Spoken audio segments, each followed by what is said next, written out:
everybody and welcome back. As always, my name is Addie and this is the Knits by AJ Crafting podcast and this is episode 57. I didn't realise until I kind of looked at my YouTube page to answer some of your comments that last week was actually my 100th video posted to this channel, which kind of feels a little bit bananas that I have posted that many videos, but I suppose like 23 of those were Vlogmas, and yeah, I posted a couple of extra things along the way, and this is episode 57 of the podcast, so yeah, I guess it makes sense, but I just didn't realise that we had finally got to like 100 videos posted on the channel, so it feels like that was a little bit of an achievement, and it kind of just feels a bit insane that there's that many out there, but there we go. I thought it was worth mentioning anyway. But I hope you've all had a wonderful week. I hope you've got lots of crafting done. I apologise if you can hear my dog snoring. He's just having a nap down there. He is like my shadow at the moment. So yeah, he's just everywhere that I am. And yeah, so I have got 2 finished objects and 4 whips to talk about today. 2 sewing projects and the rest knitting. So I guess without further waffle, let's just get into it. So my first finished object is actually also what I'm wearing today, and this is my Astrid sweater. This is a pattern by PERNILLE LARSEN, who is the designer behind all the designs for Knitting for Olive. And I used Noro's Silk Garden Solo in the colour 33, and I used a 3.75mm needle for my main fabric, and then a 3.25mm needle for my ribbing. If you see me looking over here, it's because my notes are down here, so I apologise for that.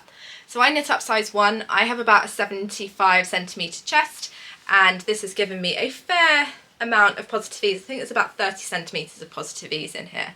And I got gauge, but did have to go down 2 needle sizes, I think. Yeah, I think this is recommended for a 4.5, and I used a 3.75. But yes, I am really happy with how this jumper has turned out. So last week I was about here on the sleeve, and I have since, or maybe it was this sleeve, I can't remember, either one.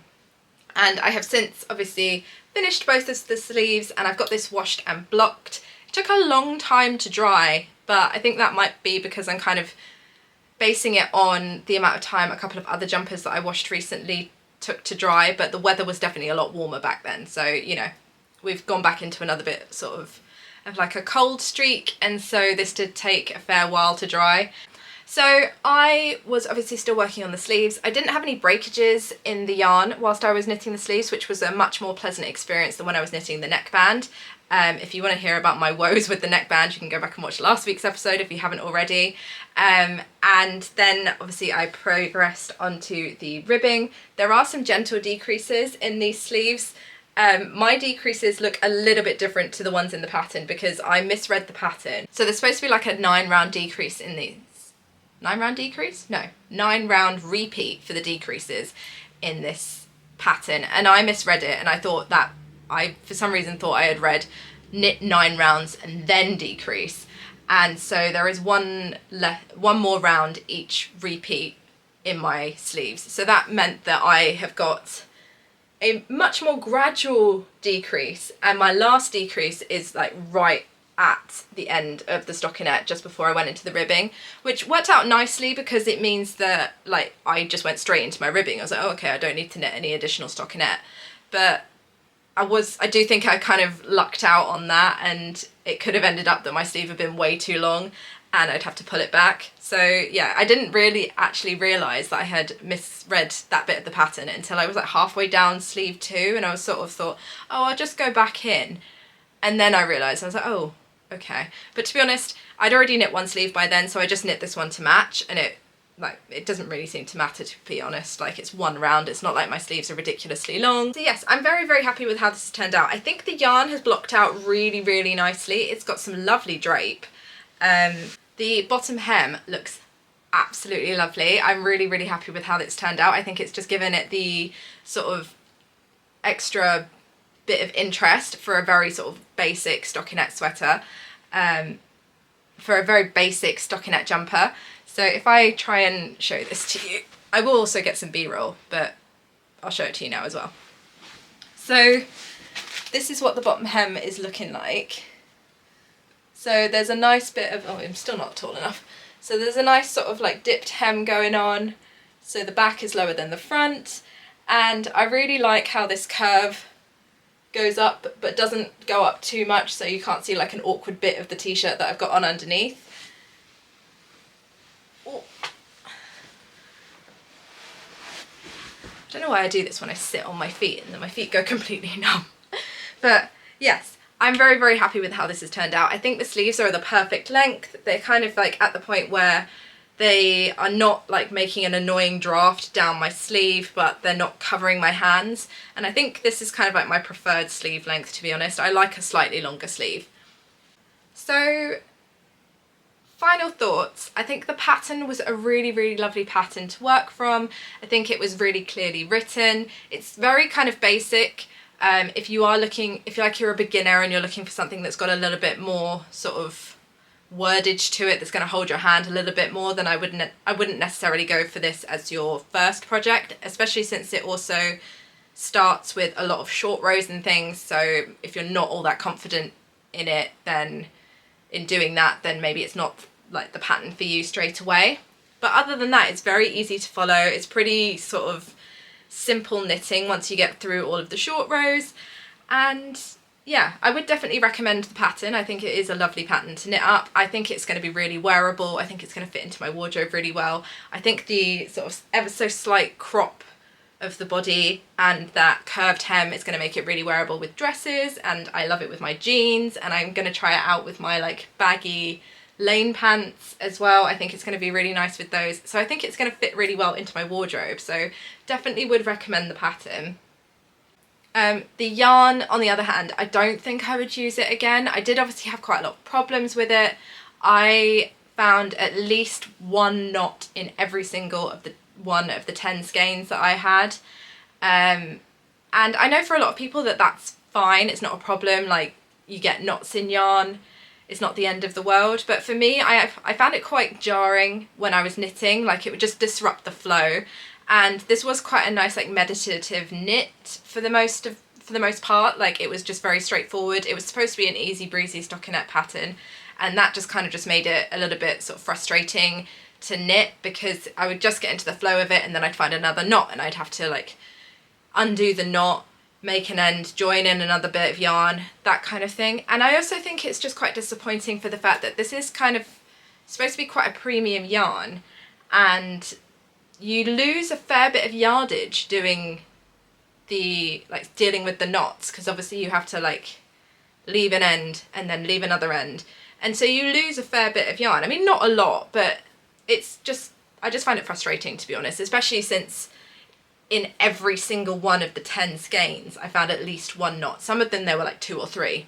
And secondly, because this is a sort of fairly inconsistent, loosely spun yarn, I did expect it to be thick and thin.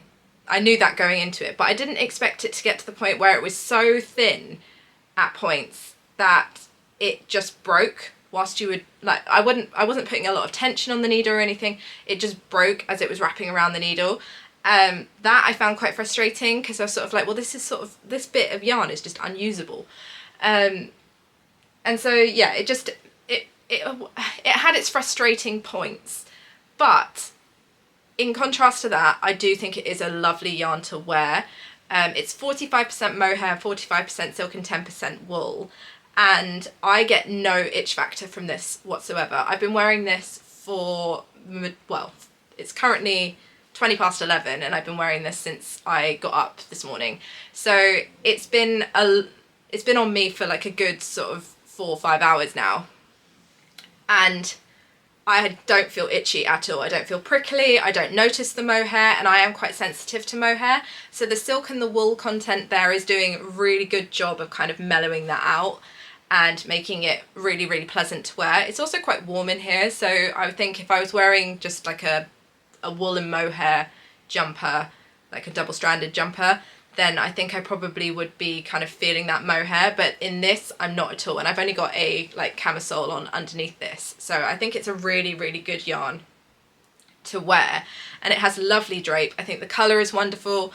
It's just the knitting experience just wasn't great for me, and I think that's fine. I try and give like a very honest review of the yarns that I use, and not often do I come across one that I wouldn't use again, but unfortunately this is one that I wouldn't knit with because the knitting experience just wasn't pleasant. The final yarn itself in the garment, absolutely beautiful, but yeah, I just didn't really enjoy the knitting experience with it. And I think that's fine. Not everybody is going to love every single yarn. If you do love this yarn, I'm not like trying to have a go at it or anything. I just personally didn't find it all that fun to knit with. I am glad, however, that I chose to knit this project with it and not anything that was any more kind of textured or patterned, because I think the knots and the breakages and everything just wouldn't, that they would just make it a far less enjoyable experience to knit with. And I just, to be honest, I don't think this yarn is best suited for that. I think it does need a stockinette project to let it shine, because it does have beautiful like marling and things in there. The depth of the colour and everything, it is so beautiful. So it definitely has its pros, but I just didn't enjoy knitting with it that much, so I wouldn't knit with it again.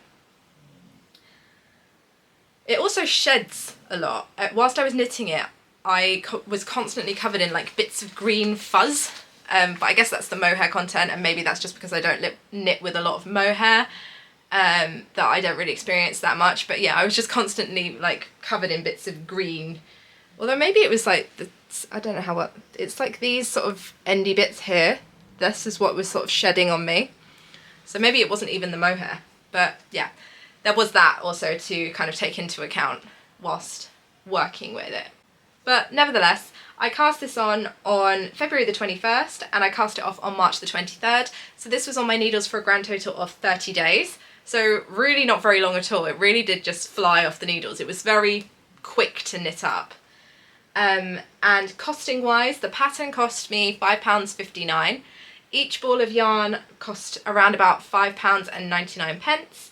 And I had 10 of them to work from, so that was £59.90. So my grand total for this project was £65.49. So not too shabby. And I would definitely knit this pattern again. I think it's a really lovely elevated basic. So my next finished object is a sewing project, and it's a sewing project that I have done up for my daughter. And it's her birthday next week, so I decided to make her a little something to wear on her birthday, just to feel a little bit more special, have something new to wear. And so I have made her a Indigo Mini as a top, and I've used this beautiful rainbow check double gauze that I got from the Fabric Beehive in their sale over the Christmas break. And then I used these lovely little buttons that I picked up in Hobbycraft over the weekend. Please excuse my hanger, I'm just using any hanger nowadays. But yeah, they're little yellow spotty star buttons. She's a big Mario fan, and so I picked them because I was sort of like, oh, they kind of look a little bit like the star in Mario, but also go with the fabric. I don't know. It was a very loose sort of reference. But yes, I've done 3 of these now. So I've done 2 dresses, and this is the 3rd version that I have done as a top. I haven't done the top before. I'm pretty sure I put the skirt portion on backwards, but I'm not really all that fussed, to be honest. It's quite a nice little like high-low hem. And I have also added in the exposed frill that I tried out on the last version of this that I did for her birthday. And maybe I can hang this up here actually. Yeah. I tried out the exposed frill when I sewed this up last time for her birthday as a dress, and it just didn't work out. I think I misread the instructions. Maybe I think I just got confused whilst I was making it, and it just didn't work out. And then the seam popped while she was wearing it the first time, so I took it out and I just sewed it on as a standard like gathered skirt. But I think it's going to work really well in this top version because she's not going to ever like step on this. So I think it should sit a little bit better. And I also double checked all of the instructions, read them through like 3 times before I actually did it, so I know that it's done how it was supposed to this time. And I think it looks absolutely lovely. I think that she's going to get a lot of wear out of this, especially in the summer. And this fabric is really lovely and light. I mean, honestly, it just feels like pajamas. So I think she is going to get a lot of wear out of this. both for her birthday and also into the summer as well. I think it's going to look really great with shorts and with her leggings, even over the top of a skirt. Yeah, I think she's going to get a lot of wear out of it, and I'm really happy that I can make these things for her. So this is obviously the top version with the short sleeves, the exposed frill, and with the button closure instead of the snaps. And it really didn't take me very long at all to sew this up. It took me sort of like 2 afternoons, which wasn't too bad. I'm quite a slow sewer most of the time, and I kind of get distracted a lot whilst I am sewing. So yeah, it was just a really nice kind of pleasant sew. The fact that I knew the instructions really well because I've done this 3 times was really nice. And yeah, I think she's going to get a lot of wear out of this, and I think it's absolutely adorable. I've got some of the fabric left over, so I might see about making her like some little shorts or something to wear in the summer to go with it and have a little matching set. But yeah, I think this is an absolutely adorable little addition to her wardrobe, and I'm very, very happy with it. The pattern, if I didn't mention, is by Tilly and the Buttons, but it's only available in the Mini Makes book.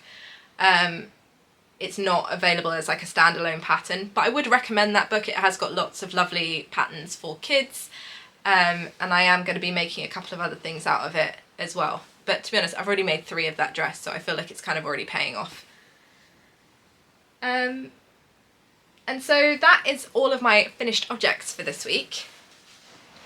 So now let's move into my whips. So my first whip is my wave sweater. This is a pattern by SPEKTAKELSTRIK, and I'm using Filcolana Peruvian Highland wool in the colours Ballerina and Time.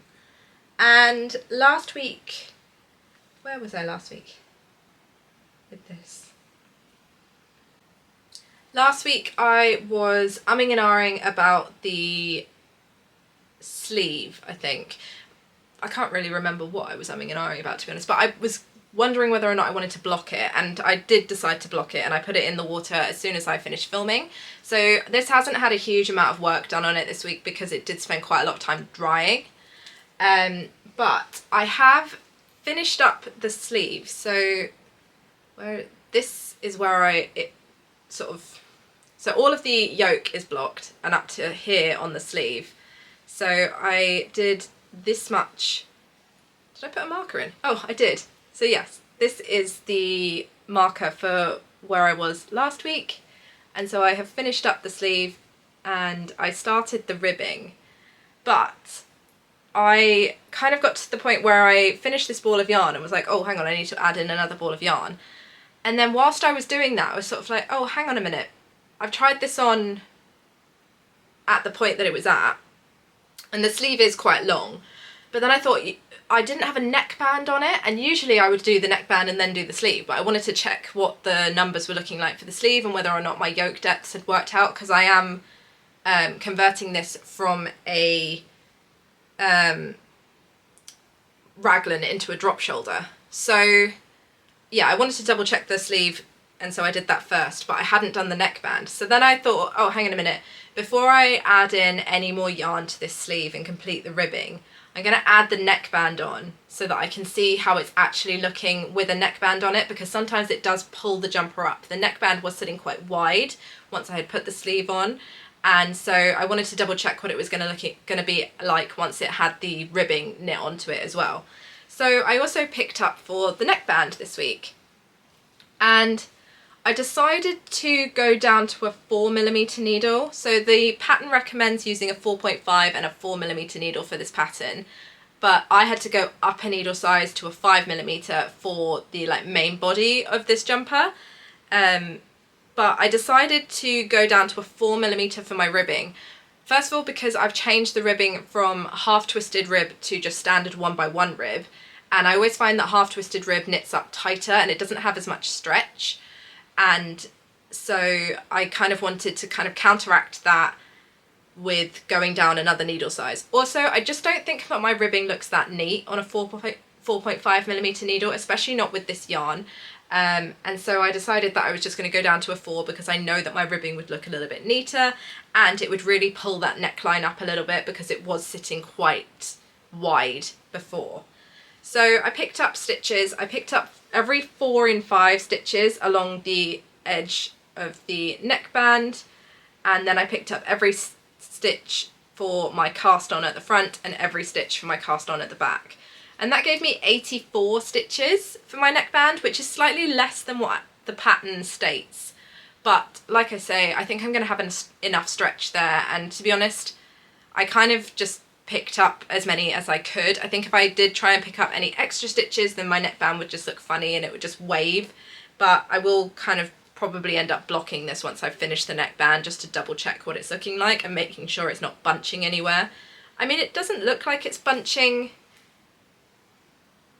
at the moment. Like if I just hold this up, it's not like pulling in massively, so I think it should be fine. I mean, maybe there's a little bit up here, but maybe that's also just how it's sitting. But like I say, it's ribbing, it's going to stretch out as it gets knit, like as it blocks out and everything, so I'm not massively concerned by it. It is very, very stretchy. And I've decided I'm going to do a double folded neckband, but quite a deep double folded neckband.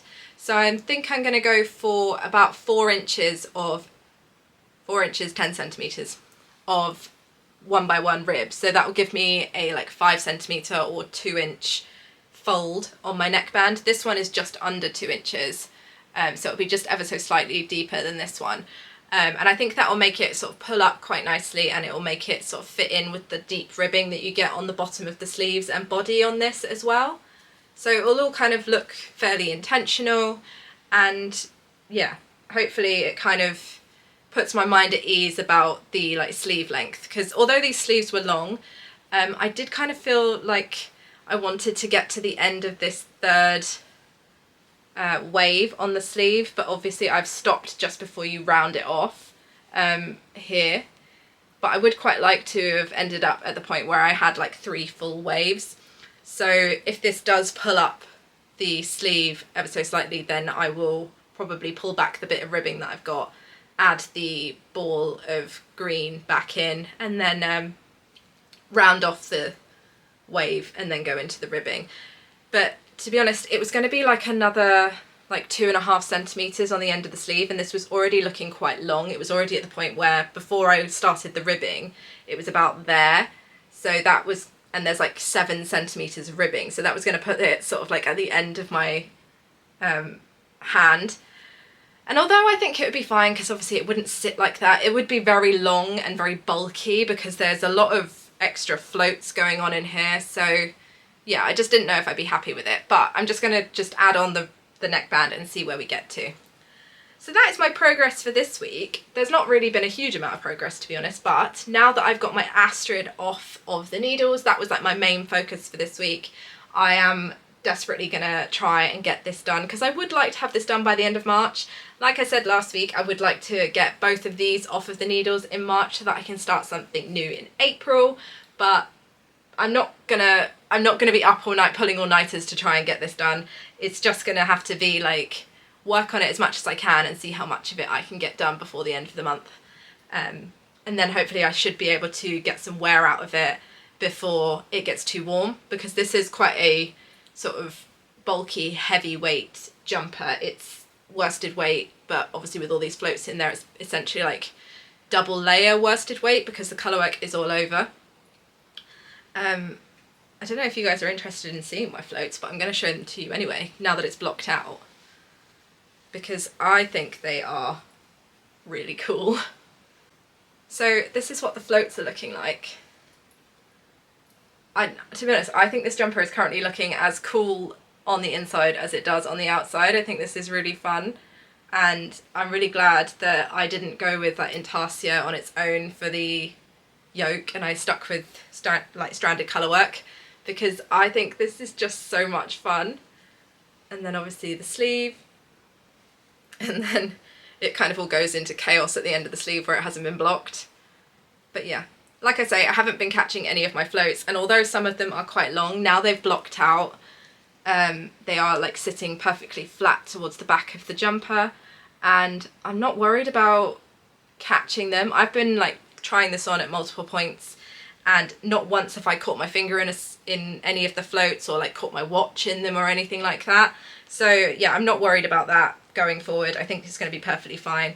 And then kind of as it wears, they kind of sort of stick to the back of the fabric anyway, because this is a non-superwash. There's sort of, if there's enough friction there, then they kind of just stick to each other anyway. So I'm not worried about the floats. I think they are going to be perfectly fine. I did talk about there being one bit that I was ever so slightly worried about, and it was this bit on the, is it this side? No, it's over here. This bit here on the back of the jumper where I've picked up stitches for the sleeve. It's kind of pulled a little gap here, and I think now that I've blocked it, I've kind of made a decision, because it obviously hasn't sorted itself out in blocking. I've kind of decided that I will, at the end when I've finished knitting, go in, and I've like tested it out and you can kind of see it here, go in and just pick up the like bottom loop and essentially turn it into sort of like a, is it ladder back jacquard, when you have like a knit stitch in the back on COLORWORK. But yeah, I'm just going to sort of pick up the stitch and do like a little knit stitch into the, like with the floats, just pull them a little bit tauter, and you can kind of see where that bit that I've done and it's kind of not worked its way out yet is definitely holding a little bit better and sitting a bit flatter and no gap, whereas at the top where I've undone it there is a gap still. So I think that's going to do the trick of like pulling that bit in and just kind of keeping it together a little bit more and stopping it from stretching out like that whilst the sleeve is on there. And then I'll just attach it with one of the ends at the top when I'm sewing them in to kind of keep it in place. But yeah, that's what I'm going to do to fix that. So over this next week I'm just going to finish up this neckband and get the second sleeve on, and then I've got to do one more pattern repeat on the body and finish off the ribbing, and then this will be done. Not sure that I will actually get all of that done this week, but this is at quite a big gauge, and to be honest I've memorised the chart now, so I'm not having to keep looking back at the pattern. So yeah, hopefully this won't take me too much longer to knit. But yeah, that is my wave sweater for now, and hopefully should be getting a lot of progress this week. And so I cast this on March the 1st, and it's currently been on my needles for 26 days. And can I get it off the needles before the end of March? We shall see.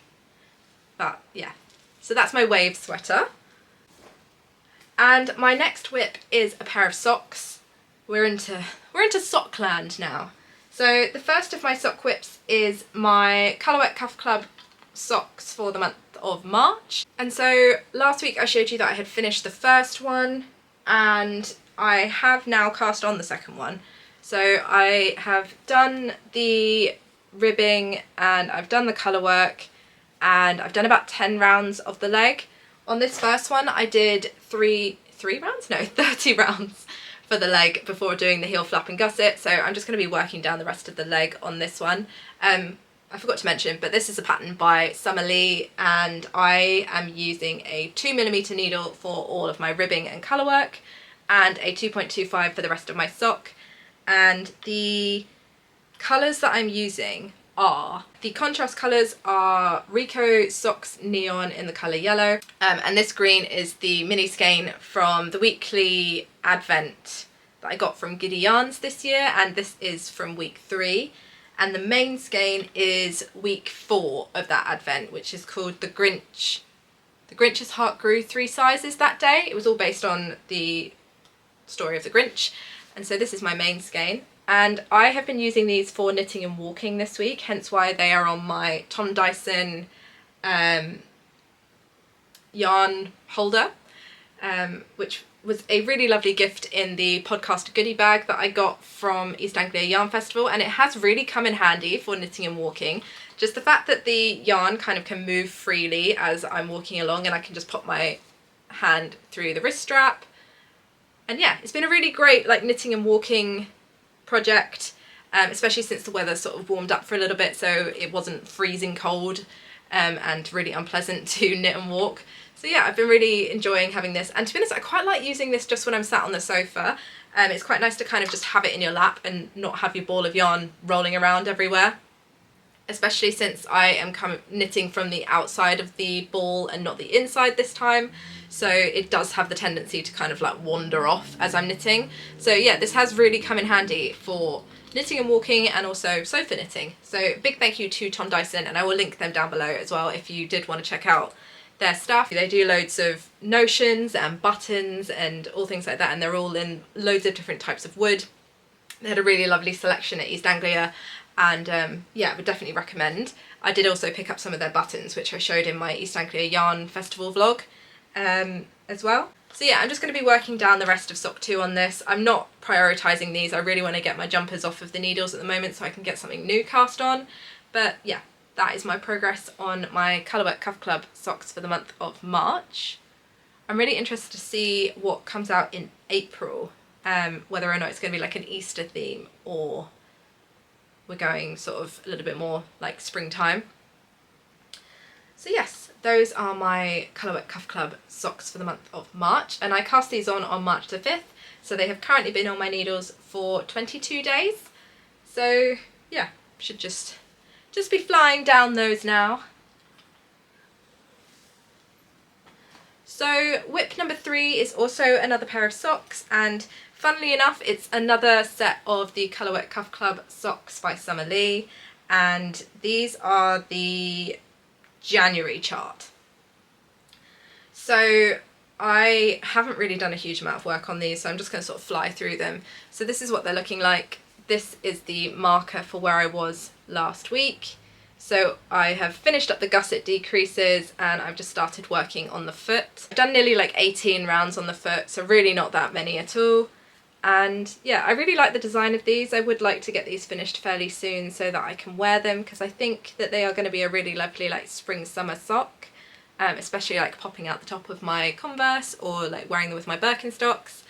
So yeah, I just haven't really been working on these very much because I did prioritise getting through the colourwork and everything of the March set, and getting them into the point where they are like stockinette socks so that I can finish those first before I finish up these. But yeah, so my yarns for these are Cheshire Yarns Peruvian Highland Wool 4-ply in the colour Superstar for the top of the sock, and then Rico Yarns, what is it, Rico Socks Neon in the colour green for this wave, and then the rest of the foot is Dandelion and Dogwood sock in the colour Lustreware. So yeah, just going to be working down the foot of these. I'm still only on sock 1. They're not a priority, they're just kind of sat there as like travel knitting, and like if I just want to do a quick round or so whilst I'm doing something else. So yeah, not a high priority, but I am making some progress. And I cast these on March the 14th, and so they've currently been on my needles for 12 days. So yeah, those are my Colourwork Cuff Club socks for the month of for January.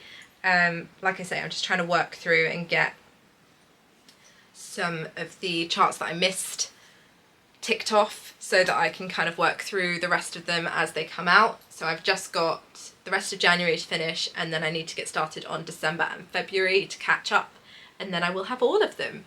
And then I guess once we finish the year in July for the Colourwork Cuff Club, then I will probably try and get some of the bonus charts done as well, because it would be nice to kind of finish that up and have all of them knit up. But yeah, I'm not going to put a huge amount of pressure on myself because they are socks, but I do love a good pair of hand knit socks. Okay, so that brings me to my final whip, and it is a sewing project, and I don't know if it really technically classes as a whip yet because I've not actually started sewing it, but I have cut out all of my pattern pieces.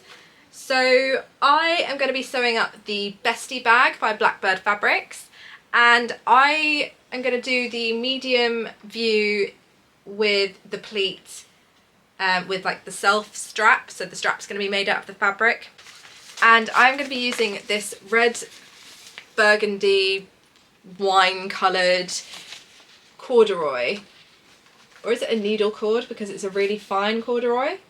But yeah, either way, I'm going to be using that to make this bag. I have been in need of a new like everyday bag for a really long time. I have a really small sort of like over the shoulder bag that like basically just holds like my purse, my keys, my phone and maybe a snack.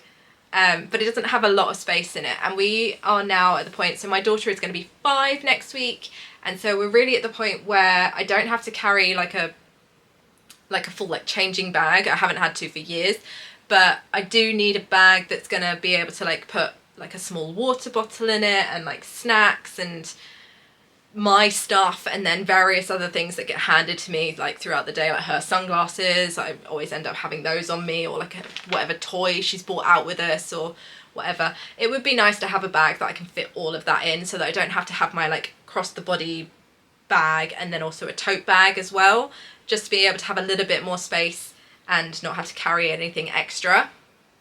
I mean, I obviously go out with a tote bag every day anyway, because, you know, sometimes we go to the shops and things.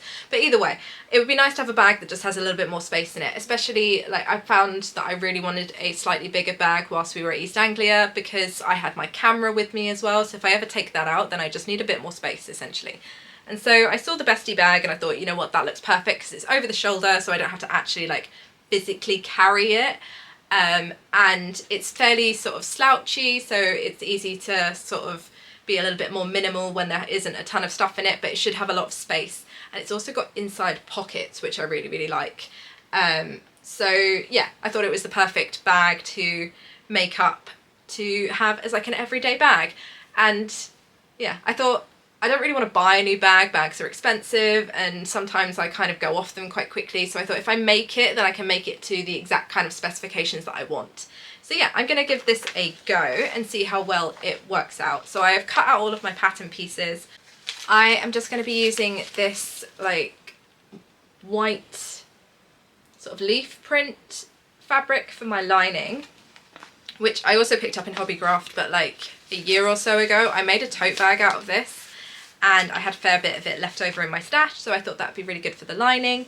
And then I did also pick up some sliders, but I think I've left them downstairs, for the strap.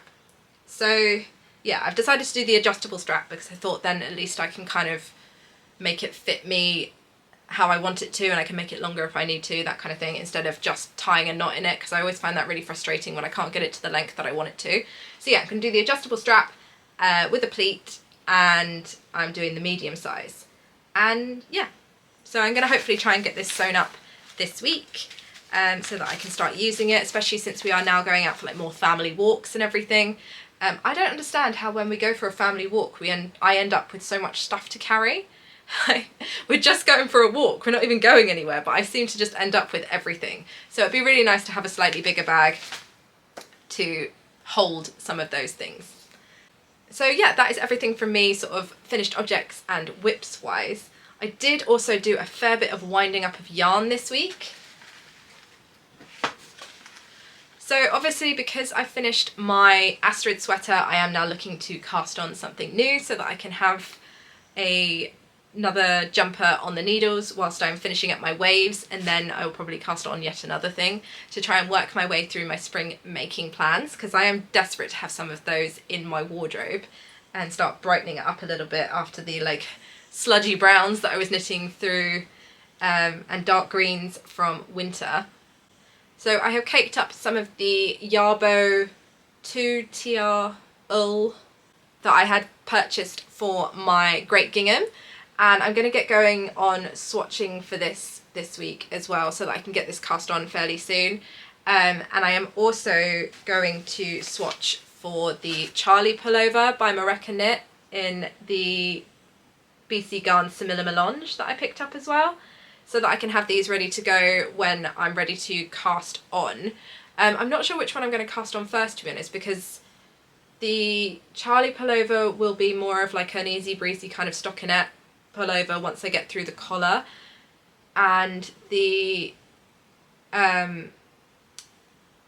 Great Gingham will be bottom up, so it'll be fairly kind of simple colour work for majority of it, because I'll just be working on the body. So yeah, I'm not sure which one I'm going to cast on first, because I do obviously have a colourwork project on the go at the moment already in the wave sweater, but yeah, I think this one will probably take longer. I'm not sure. So yeah, I'm going to try and swatch for both of these this week anyway, and see where I get with that, and maybe make a decision on which one to cast on. So that is everything from me this week. I'd love to know what you guys are working on, if you want to let me know down in the comments, or if you want to message me on Instagram. My Instagram and Ravelry handles will be down in the description box, but I will also pop them up here. I hope you all have a wonderful week going forwards. If you have liked this video, then please do feel free to give it a like. If you're new here and you want to stick around, then please do consider subscribing. And I will catch up with you all next week with some more knitting and sewing. Happy making!